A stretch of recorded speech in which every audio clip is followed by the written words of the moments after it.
नमस्कार साथियों। देश के करोड़ों ग्रामीण मजदूरों और गरीब परिवारों के लिए केंद्र सरकार ने एक बड़ा फैसला लिया है।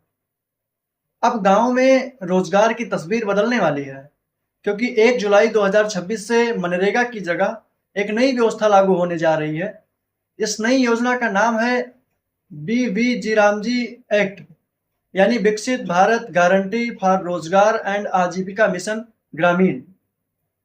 सरकार का दावा है कि ये योजना पुराने मनरेगा सिस्टम की कमियों को दूर करेगी और गांव में ज्यादा पारदर्शिता, ज्यादा रोजगार और बेहतर निगरानी लेकर आएगी। पीआईबी की आधिकारिक जानकारी के मुताबिक अब ग्रामीण परिवारों को साल में 100 नहीं बल्कि 125 दिनों के रोजगार की गारंटी दी जाएगी, यानी मजदूरों को पहले से ज्यादा काम मिलने की बात कही जा रही है। सिर्फ इतना ही नहीं, अब हर काम की डिजिटल मॉनिटरिंग होगी, ई-केवाईसी सिस्टम लागू होगा, फर्जी जॉब कार्ड और घोटालों पर रोक लगाने की बात कही जा रही है।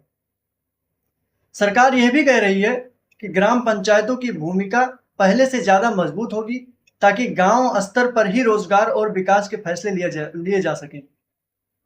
और सबसे बड़ी बात, 30 जून तक जो मनरेगा के काम चल रहे हैं उन्हें बंद नहीं किया जाएगा, बल्कि नई व्यवस्था में ट्रांसफर किया जाएगा। यानी अचानक से मजदूरों का काम रुकने की संभावना कम बताई जा रही है।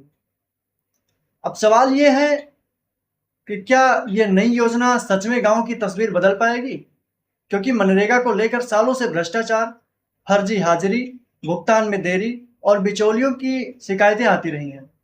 सरकार का दावा है कि बीबीजी रामजी एक्ट गांव में रोजगार के साथ साथ स्किल डेवलपमेंट और इंफ्रास्ट्रक्चर निर्माण पर भी जोर देगा, यानी सिर्फ गड्ढे खोदने तक सीमित नहीं रहेगा, बल्कि ग्रामीण अर्थव्यवस्था को मजबूत करने की कोशिश होगी।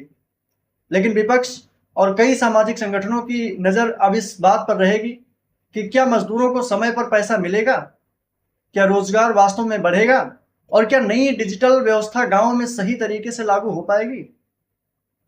फिलहाल इतना तय है कि 1 जुलाई 2026 से ग्रामीण रोजगार व्यवस्था में एक बड़ा बदलाव होने जा रहा है और इसका असर देश के करोड़ों परिवार पर पड़ सकता है।